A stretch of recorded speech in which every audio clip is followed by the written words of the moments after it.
जय हिंद दोस्तों। तो अभी हम क्या देखेंगे, अभी हम देखेंगे परफेक्शन आईएएस का जो टेस्ट सीरीज आ रखा है, ठीक है, उसी को हम 71st बीपीएससी के लिए जो आ रखा है, ठीक है ना, उसी का हम देख रहे हैं टेस्ट नंबर 4। और ये हमारा जो है ये है मॉडर्न हिस्ट्री, ठीक है। तो मैक्सिमम चीजें हमें याद ही हैं, जितना भी फैक्ट इस टेस्ट सीरीज में लिखा हुआ है उन सबको हम रीडिंग करेंगे। जो चीजें हमें नहीं याद हैं उसको 2 बार 3 बार या फिर एमसीक्यू फॉर्मेट में इसको कवर करेंगे, ठीक है। और फिर जब इसको सुनेंगे तो सुन के ही मैक्सिमम चीजें हमें रिवाइज हो जाएंगी, ठीक है। और बाकी जो बातें हमें याद नहीं होती उसको अलग से नोट कर देना। मॉडर्न हिस्ट्री 30 नंबर का आता है, इसीलिए इसमें 25 नंबर, ठीक है ना, 20 से 22 नंबर तक का जो है मॉडर्न हिस्ट्री आता है। तो इस पर विशेष रूप से ध्यान देना है, ठीक है। देखो क्या लिखा है, देखो, मॉडरेट नेताओं ने शांतिपूर्ण और वफादार तरीकों से, ठीक है ना, इन सब शांतिपूर्ण और वफादार तरीकों से ब्रिटिश संसद में अपील किया था, पता ही है, ठीक है। फिर क्या लिखा है, जो मॉडरेट नेता है यानी कि जो उदारवादी नेता है, उनका मानना था कि अगर ब्रिटिश शासकों को भारतीयों की शिकायतों के बारे में मालूम पड़े तो फिर वे सुधार करेंगे, ठीक है। और फिर ठीक है, इसके बाद क्या लिखा है, दादा भाई नौरोजी और गोपाल कृष्ण गोखले जैसे नेताओं ने आर्थिक शोषण की आलोचना करी और ब्रिटिश नीति में बदलाव की मांग करी। यानी कि जो आर्थिक शोषण की जो अंग्रेज जो आर्थिक शोषण कर रहे थे, इसकी आलोचना किसने किया था, तो दादा भाई नौरोजी और गोपाल कृष्ण गोखले, इन दोनों ने आर्थिक शोषण की आलोचना किया था, ठीक है। फिर क्या है, इस दौर में यानी कि जब उदारवादी चरण था तो उदारवादी चरण में ना तो जन आंदोलन हो रहा था और ना ही किसी प्रकार की कोई ना ही किसी प्रकार की क्रांति हो रही थी, ठीक है। फिर आगे लिखा है, अगला सवाल है हमारा, उसमें लिखा है, लॉर्ड कर्जन ने 1905 में बंगाल विभाजन को लागू किया था और यह कहते हुए कि विशाल बंगाल प्रांत को संभालना बहुत मुश्किल है, बताइए बातें। फिर क्या लिखा है, घोषित कारण था प्रशासनिक सुविधा, लेकिन वास्तविक कारण क्या था, तो रियल कारण था हिंदुओं और मुसलमानों को राजनीतिक रूप से अलग अलग करना, ये बातें पता ही है, ठीक है। फिर क्या है, भारतीय राष्ट्रवादियों ने इसको बंगाल विभाजन को फूट डालो और राज करो की नीति के रूप में देखा। यानी कि अंग्रेजों ने, ठीक है ना, लॉर्ड कर्जन ने जो बंगाल का विभाजन किया था, तो बंगाल के विभाजन को भारतीयों ने किस रूप में देखा था, तो फूट डालो और राज करो की नीति के तौर पर देखा था, ठीक है। फिर इसी के बाद, ठीक है ना, इसी बंगाल विभाजन के बाद ही स्वदेशी और बहिष्कार आंदोलन का जन्म हुआ था, ये बातें भी हमें पता ही है, ठीक है। फिर क्या लिखा है, तिलक और एनी बेसेंट के द्वारा 1916 में होम रूल आंदोलन शुरू किया गया था, ये बातें पता ही है, ठीक है। फिर अच्छा, होम रूल आंदोलन का पर्पस क्या था, मतलब क्या था, तो होम रूल आंदोलन का मतलब था कि ब्रिटिश साम्राज्य के भीतर, ठीक है ना, ब्रिटिश साम्राज्य के भीतर रहकर ही भारत के लिए स्वशासन प्राप्त करना, इसी को कहते हैं, यही पर्पस था होम रूल आंदोलन का, ठीक है। और ये सिस्टम कहाँ पर चल रहा था, तो ये सिस्टम ऑस्ट्रेलिया और कनाडा, ठीक है ना, ये सिस्टम ऑस्ट्रेलिया और कनाडा में यही सिस्टम चल रहा था और यही सिस्टम की मांग जो है होम रूल आंदोलन के नेता कर रहे थे, ठीक है। फिर क्या लिखा है,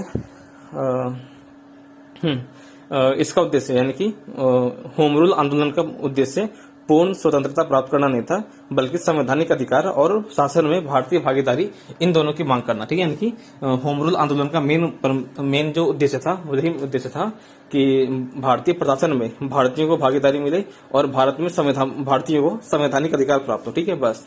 इसके अलावा क्या है, जो होम रूल आंदोलन है, इसने स्वदेशी आंदोलन के बाद जो गैप शुरू हुआ था उसमें एक नया जान, ठीक है ना, स्वदेशी आंदोलन के बाद जो गैप शुरू हो गया था हमारे राष्ट्रीय राजनीति में, तो उसमें एक नया जान फूंका था किसने, तो अपने होम रूल आंदोलन ने, ठीक है।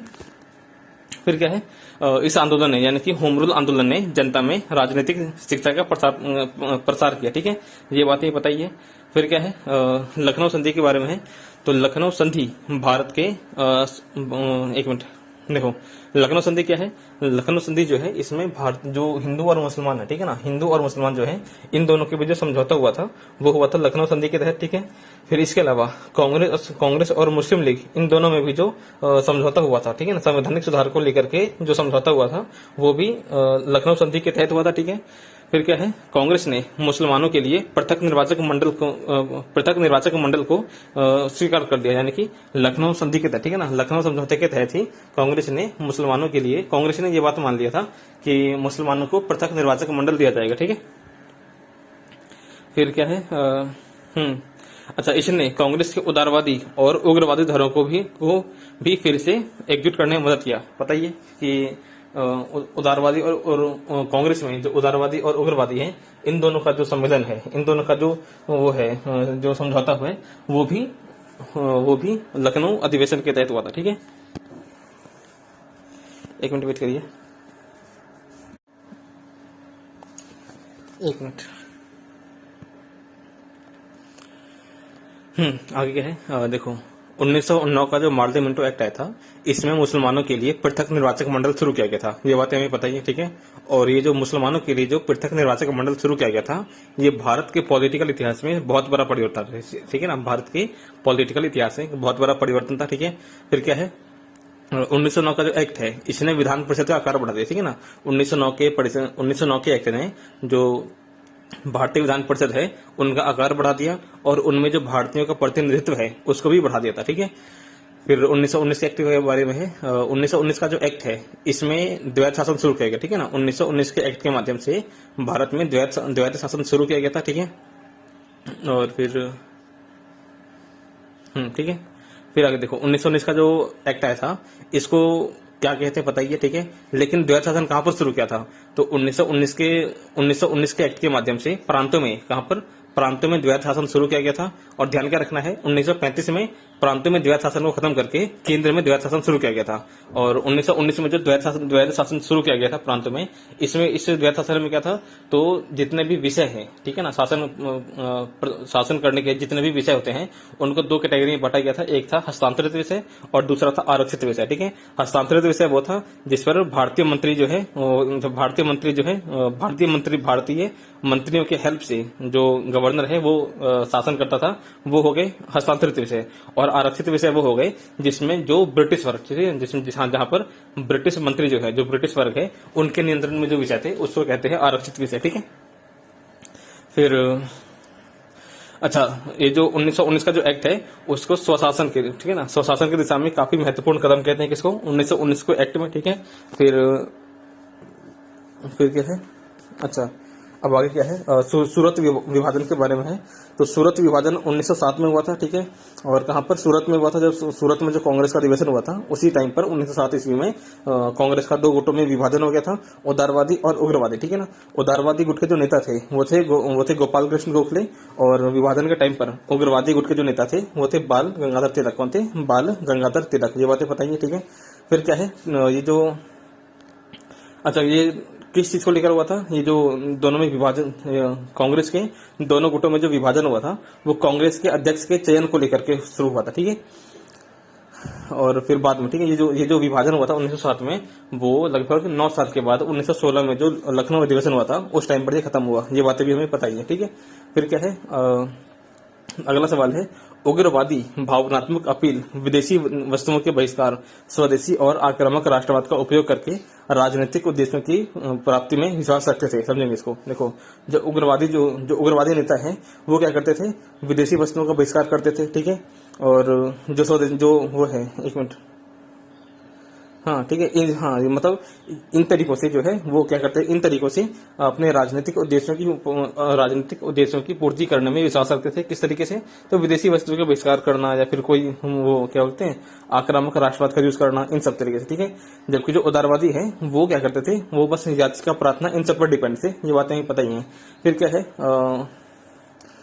उनकी गतिविधियों की अवधि, देखो जो उग्रवादी है, ठीक है ना, उग्रवादियों का जो टाइम है, उग्रवादियों का जो शासन जो टाइम है वो 1905 से लेकर के 1917। ठीक है ना, उग्रवादियों का जो शासन काल था, उग्रवादियों का जो टाइम पीरियड है वो 1905 से लेकर के 1917 तक का है। ठीक है, फिर क्या है, अगला सवाल है, जो पूर्ण स्वतंत्रता की जो मांग हुई थी वो कांग्रेस के लाहौर अधिवेशन में हुआ था 1929 में। ठीक है ना, समझेंगे इसको।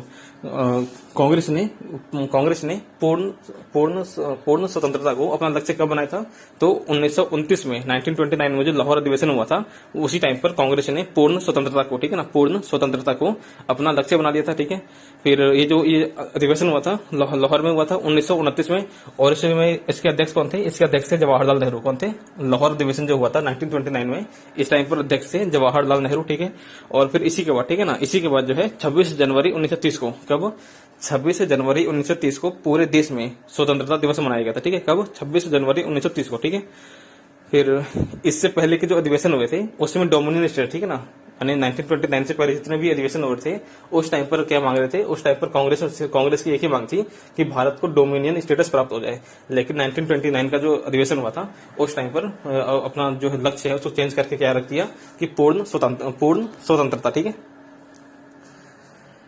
फिर क्या है, अब देखो आगे क्या है, रॉलेट एक्ट के बारे में है। तो रॉलेट एक्ट को हम क्या बोलते हैं, तो रॉलेट एक्ट को हम अराजक और क्रांतिकारी अपराध अधिनियम 1919 भी कहते हैं, ठीक है ना। रॉलेट एक्ट का रियल नेम क्या है, तो रॉलेट एक्ट का रियल नेम है अराजक और क्रांतिकारी अपराध अधिनियम 1919, ठीक है। इसमें क्या प्रावधान था कि सरकार को किसी भी व्यक्ति पर अगर संदेह होता है, शक होता है, तो बिना मुकदमा चलाए ही उसको अरेस्ट करने का, ठीक है ना, उसको हिरासत में लेने का अनुमति प्राप्त होता है सरकार को। ये प्रावधान किया गया था रॉलेट एक्ट में, ठीक है। फिर क्या है, इसे नागरिक स्वतंत्रताओं और कानूनी अधिकारों का उल्लंघन करने के लिए व्यापक विरोध का सामना करना पड़ा, ठीक है। फिर क्या है, कुछ खास नहीं है। गांधी जी ने इसको काला कानून कहा, ठीक है ना, यानी कि रॉलेट एक्ट को काला कानून किसने बोला था, महात्मा गांधी ने बोला था, इस बात को नोट कर देना, ठीक है। और फिर अच्छा, गांधी जी ने, ठीक है ना, गांधी जी ने जो अपना पहला राष्ट्रव्यापी आंदोलन शुरू किया था, ठीक है ना, गांधी जी ने जो अपना पहला राष्ट्रव्यापी आंदोलन शुरू किया था वो किसके खिलाफ किया था, तो रॉलेट एक्ट के खिलाफ शुरू किया था, ठीक है। फिर क्या है, इस अधिनियम ने प्रेस स्वतंत्रता और नागरिक अधिकारों को भी सीमित कर दिया, यानी कि जो 1919 का जो रॉलेट एक्ट आया था इसने जो भारत में जो प्रेस की स्वतंत्रता है, प्रेस का जो फ्रीडम है इसको भी कम कर दिया, ठीक है। इस पर भी एक लिमिट लगा दिया। और जो सिविल अधिकार मिलते हैं, नागरिक अधिकार, उस पर भी एक लिमिट लगा दिया, ठीक है। फिर क्या है, फिर हाँ, इसी जो रॉलेट एक्ट है, रॉलेट एक्ट का ही विरोध करने के लिए जो है एक विरोध प्रदर्शन शुरू हुआ था। और इसी के बाद जो है इसी के परिणाम स्वरूप जालियांवाला बाग हत्याकांड हुआ था। ये बातें हमें पता ही है, ठीक है। अब क्या है, अब बात करेंगे असहयोग आंदोलन के बारे में। तो असहयोग आंदोलन 1920 में शुरू किया गया था, ये बातें हमें पता ही है, ठीक है। किसने शुरू किया गया था, तो जालियांवाला बाग हत्याकांड जो हुआ था, ठीक है ना, और खिलाफत का मुद्दा, जालियांवाला बाग हत्याकांड और खिलाफत का मुद्दा, इन दोनों की प्रतिक्रिया में गांधी जी ने 1920 में असहयोग आंदोलन शुरू किया था, ये बातें पता है, ठीक है। फिर क्या है, अच्छा, असहयोग आंदोलन ने भारतीयों को ब्रिटिश उपाधि, स्कूल, वस्तुएं, इन सबको त्यागने के लिए प्रेरित किया था, ये बातें पता ही हैं। फिर 1922 में चौरी चौरा की घटना हुई थी, पता है, 5 फरवरी 1922 को चौरी चौरा की घटना हुई थी। और इसी के बाद जो है इसी के बाद गांधी जी ने इस असहयोग आंदोलन को खत्म कर दिया था, ये बातें पता ही हैं। फिर क्वेश्चन नंबर 12 है, इसमें क्या लिखा है, इंडियन नेशनल आर्मी के बारे में, ठीक है ना, यानी कि भारतीय रिपब्लिकन आर्मी, किसके बारे में, भारतीय रिपब्लिकन आर्मी के बारे में। तो भारतीय रिपब्लिकन आर्मी जो है, एक मिनट, इसकी एक प्रमुख सदस्य थी जिसका नाम क्या था, कल्पना दत्त जोशी। कौन है, कल्पना दत्त जोशी किसके सदस्य थी, तो कल्पना दत्त जोशी जो है वो भारतीय रिपब्लिकन आर्मी के सदस्य थे, ठीक है। और इन्होंने क्या किया, जो कल्पना दत्त जोशी जो है इन्होंने सूर्यसेन, ठीक है ना, मास्टर द सूर्यसेन के नेतृत्व में चटगांव शस्त्रागार पर थावा मारा था। किसने, कल्पना दत्त जोशी ने, ये बात हमें इसको नोट कर देना, ठीक है। इसके अलावा क्या है, उन्होंने यानी कि कल्पना दत्त जोशी ने भूमिगत क्रांतिकारी आंदोलन में काफी बढ़िया काम किया था, ठीक है। इसी कारण इनको अरेस्ट कर दिया गया था। और फिर एक मिनट, अच्छा, ये जो कल्पना दत्त जोशी है, ठीक है ना, कल्पना दत्त जोशी ने, ठीक है, इनका नाम था कल्पना दत्त, और बाद में इनकी शादी हो गई थी किससे, पीसी जोशी से, ठीक है ना। और इसी कारण इनका नाम क्या पड़ गया, कल्पना दत्त जोशी, यानी कि कल्पना दत्त जोशी के जो हस्बैंड है उनका नाम था पीसी जोशी, ठीक है। क्या नाम था, पीसी जोशी, ठीक है। फिर आगे है क्वेश्चन नंबर 13 है, इसके बारे में क्या है, भारतीय प्रेस अधिनियम के बारे में है। तो 1910 में जो आया, ठीक है ना, देखो भारतीय प्रेस अधिनियम 1910 कब आया था, ये 1910 में आया था, पता ही है। लेकिन भारतीय प्रेस अधिनियम 1910 किसने पेश किया था, तो इसको पेश किया था लॉर्ड मिंटो ने। किसने, लॉर्ड मिंटो द्वितीय ने भारतीय प्रेस अधिनियम 1910 को पेश किया था, ठीक है। और किस लिए था, तो जो राष्ट्रवादी हैं और जो क्रांतिकारी हैं, ठीक है ना, राष्ट्रवादी और क्रांतिकारी जो प्रकाशन शुरू हो रहे थे उनको रोकने के लिए, उनको कम करने के लिए, उनको रोकने के लिए ही ये जो है भारतीय प्रेस अधिनियम 1910 शुरू किया गया था, ठीक है। फिर क्या है, एक मिनट देखो, ये जो अधिनियम आया था 1910 में, भारतीय प्रेस अधिनियम 1910, इसने विशेष रूप से बंगाल विभाजन के बाद भारतीय प्रेस की जो तीव्र राष्ट्रवादी प्रवृत्ति है उसके जवाब में ये एक्ट शुरू किया गया था। ठीक है, ये एक्ट आ गया था। इसके अलावा जो केसरी है, वंदे मातरम है और युगांतर है, इन सबको टारगेट बनाया था। ठीक है ना, यानी कि भारतीय प्रेस अधिनियम 1910 ने किन समाचार पत्रों को टारगेट किया था? तो 3 समाचार पत्र जो है काफी प्रमुख है। एक अपना केसरी, दूसरा है वंदे मातरम और तीसरा है युगांतर। ठीक है, फिर अगला क्या है, क्वेश्चन नंबर 14 ये है चरखा। ठीक है, एक मिनट देखो, स्वदेशी और आत्मनिर्भरता का जो सबसे प्रतिष्ठित प्रतीक है वो क्या था? चरखा। क्या नाम है, क्या था? चरखा जो है ये प्रतीक बन गया था। ठीक है, फिर गांधी जी ने चरखे को आर्थिक सशक्तिकरण और ब्रिटिश वस्त्रों के बहिष्कार का एक साधन बना दिया। ठीक है ना, गांधी जी ने क्या किया?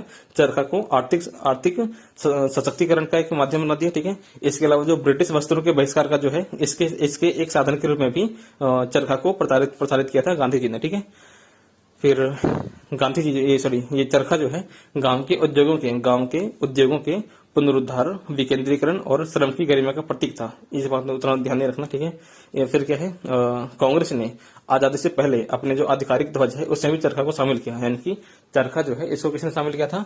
तो कांग्रेस ने आजादी से पहले जो कांग्रेस का झंडा था उसमें भी बीच में चरखा बनाया गया था। ठीक है, अगला सवाल है अपना क्वेश्चन नंबर 15। इसमें क्या है, देखो, गांधी जी ने पूना समझौते के बाद, ठीक है ना, गांधी जी ने पूना समझौते के बाद छुआछूत के मुद्दे को संबोधित करने के लिए हरिजन अभियान शुरू किया था। ठीक है, मालूम पड़ गया, इसको याद रखना।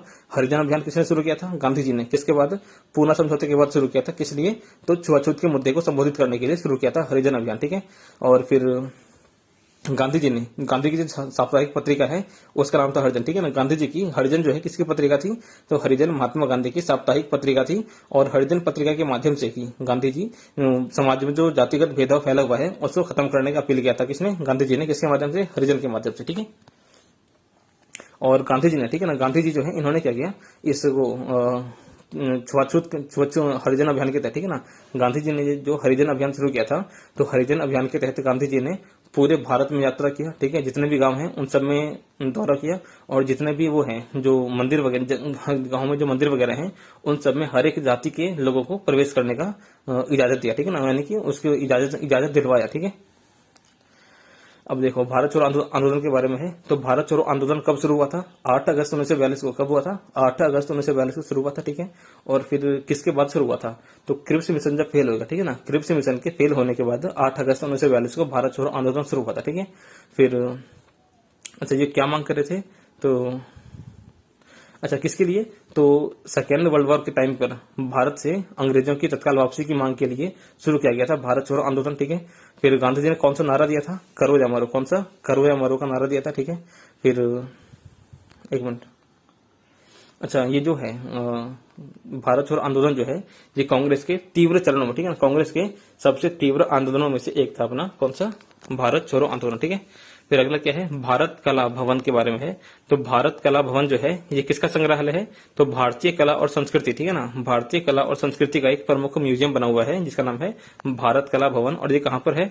तो काशी हिंदू विश्वविद्यालय। कहाँ पर? काशी हिंदू विश्वविद्यालय जो है BHU, काशी हिंदू विश्वविद्यालय यानी कि बनारस हिंदू यूनिवर्सिटी वाराणसी, वहीं पर भारतीय कला भवन भारतीय कला भवन का स्थापना किया गया है। और भारत कला भवन जो है ये क्या है? भारत कला भवन जो है वो एक प्रकार का म्यूजियम है। ठीक है, अच्छा, इसका स्थापना कब हुआ था? इसका स्थापना हुआ था 1920 में। ठीक है ना, भारत कला भवन का स्थापना हुआ था 1920 में। ठीक है, फिर अच्छा रविन्द्रनाथ टैगोर और मोतीचंद्र, ठीक है ना, रविन्द्रनाथ टैगोर और मोतीचंद्र जैसे काफी बड़े बड़े विद्वान थे जिन्होंने भारत कला भवन के विकास में काफी योगदान दिया था। ठीक है, अगला सवाल है क्वेश्चन नंबर 18 में क्या है, एक मिनट देखो, स्वर्ण कुमारी के बारे में। किसकी बहन थी?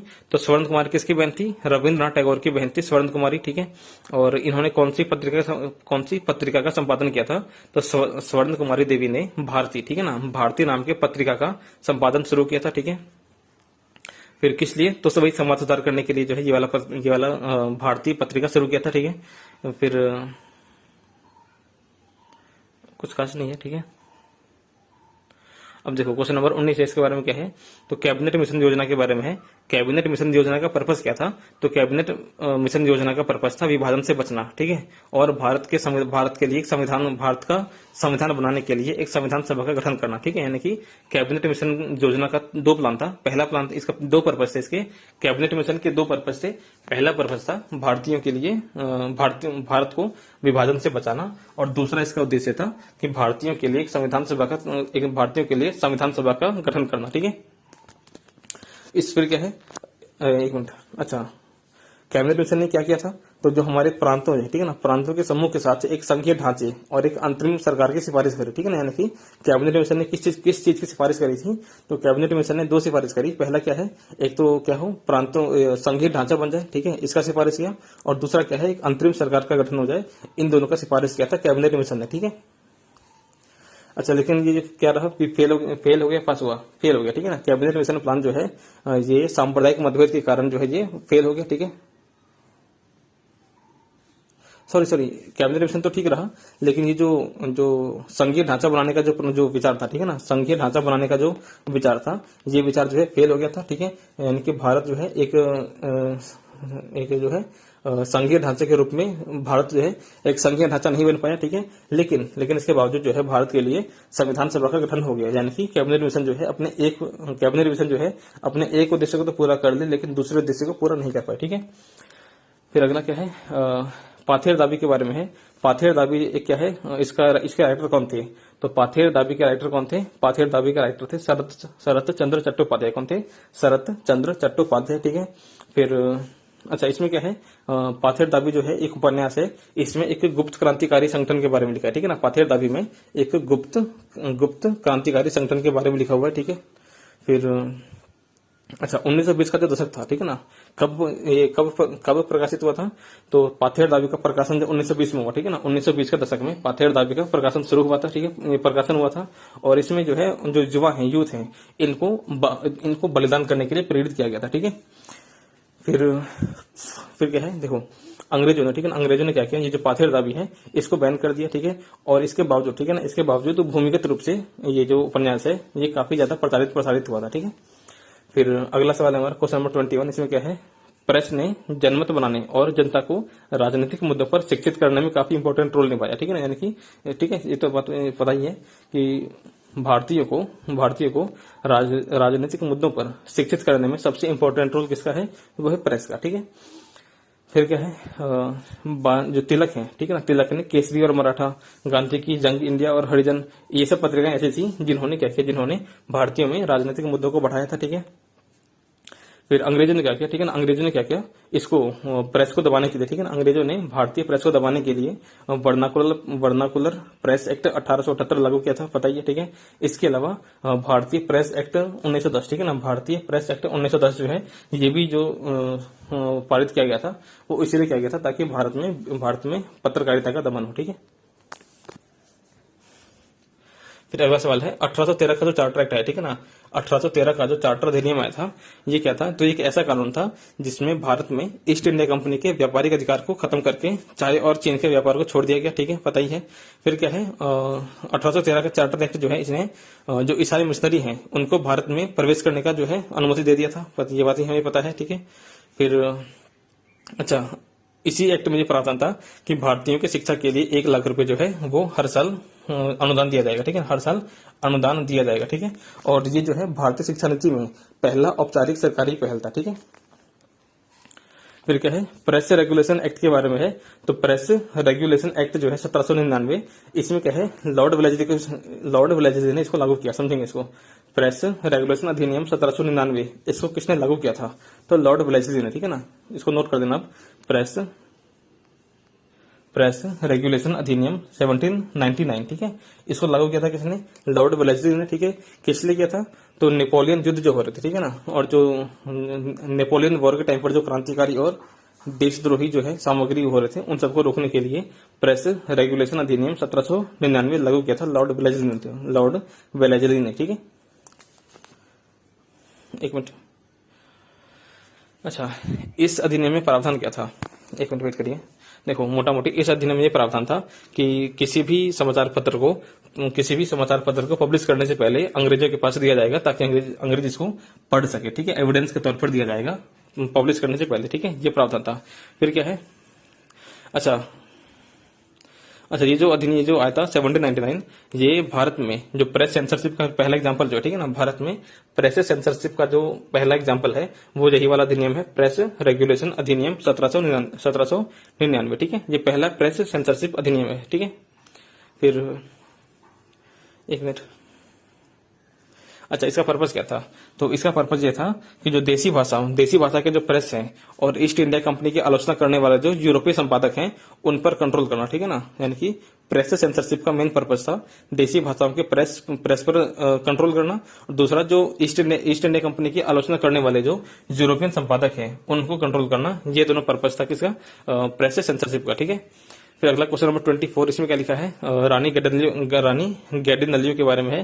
तो ये क्या थी? आध्यात्मिक नेता, ठीक है ना। रानी गैडिनलियो जो है वो एक आध्यात्मिक नेता थी, कैसी? आध्यात्मिक नेता थी, ठीक है। फिर 1930 में, ठीक है ना, 1930 के दशक में इन्होंने जो मणिपुर और असम जो है यहाँ पर ब्रिटिश विरोधी आंदोलन का नेतृत्व किया था रानी गैडिनलियो ने, ठीक है। फिर 17 साल की उम्र में अरेस्ट हो गई थी, ठीक है ना। कब? 17 साल के अरेस्ट में, ठीक है, 17 साल की एज में। फिर नेहरू जी ने इनको बोला था पहाड़ों की बेटी, किसको? रानी गैडिनलियो को नेहरू जी ने बोला था पहाड़ों की बेटी। फिर इन्होंने क्या किया? रानी गैडिनलियो ने नागा संस्कृति को पुनर्जीवित किया, ठीक है ना। किसको? नागा संस्कृति को पुनर्जीवित किया, और जो जनजातीय क्षेत्र है वहां पर जनजातीय क्षेत्रों में ब्रिटिश हस्तक्षेप का विरोध किया, ठीक है। फिर अगला है क्वेश्चन नंबर 25, इसमें क्या लिखा है? तो इसमें लिखा है कि सरोजिनी नायडू ने, किसने? सरोजिनी नायडू जो है इन्होंने अच्छा देखो, गांधी 1930 में गांधी जी के अरेस्ट होने के बाद नमक सत्याग्रह का नेतृत्व किसने किया था? तो ये किया था सरोजिनी नायडू ने, ठीक है ना। 1930 में गांधी जी के अरेस्ट होने के बाद नमक सत्याग्रह का नेतृत्व किया था सरोजिनी नायडू ने, पता ही है, ठीक है। फिर क्या है? 1942 में भारत छोड़ो आंदोलन जो हुआ था, इसके टाइम पर ग्वालियर टैंक मैदान में झंडा किसने फहराया था? तो ये फहराया था अरुणा आसफ अली, किसने? अरुणा आसफ अली ने, ठीक है। फिर देखो, अच्छा, जो नागरिक अवज्ञा आंदोलन हुआ था, ठीक है ना, नागरिक अवज्ञा आंदोलन जो हुआ था उस टाइम पर, एक मिनट देखो, कस्तूरबा गांधी के बारे में बात करें तो कस्तूरबा गांधी जो है वो नागरिक अवज्ञा आंदोलन के टाइम पर तो काफी ज्यादा एक्टिव थी, लेकिन किसी भी सशस्त्र संघर्ष से जुड़ी नहीं थी। कौन? कस्तूरबा गांधी के बारे में, ठीक है। तो अब इतना रखते हैं। देखो 25 क्वेश्चन हमने अभी कवर किए हैं, ठीक है। तो समझ लो एवरेज, ऑन एन एवरेज 1 से 1 मिनट हमें जो है लगता है हर एक सवाल को कवर करने में। तो आप क्या करिए, 25 क्वेश्चन का जो डिस्कशन है इसको एक बार आप सुनिए, और सुनने के बाद टेलीग्राम चैनल पर जो क्वेश्चन है, जो पीडीएफ है, ठीक है ना, परफेक्शन आईएएस का 71st बीपीएससी का जो लिंक आपको उसमें डिस्क्रिप्शन में मिल जाएगा, ठीक है। तो वहां से आप उस 25 क्वेश्चन को, इसको पहले सुनिए, उसके बाद 25 क्वेश्चन को क्या करिए, कवर करिए, ठीक है ना, सॉल्व करिए। अगर बन जाते हैं तो ठीक है, और जितने क्वेश्चन नहीं बनते हैं उसको क्या करिए अपने शॉर्ट नोट्स में लिख लीजिए, ठीक है। जय हिंद, जय भारत।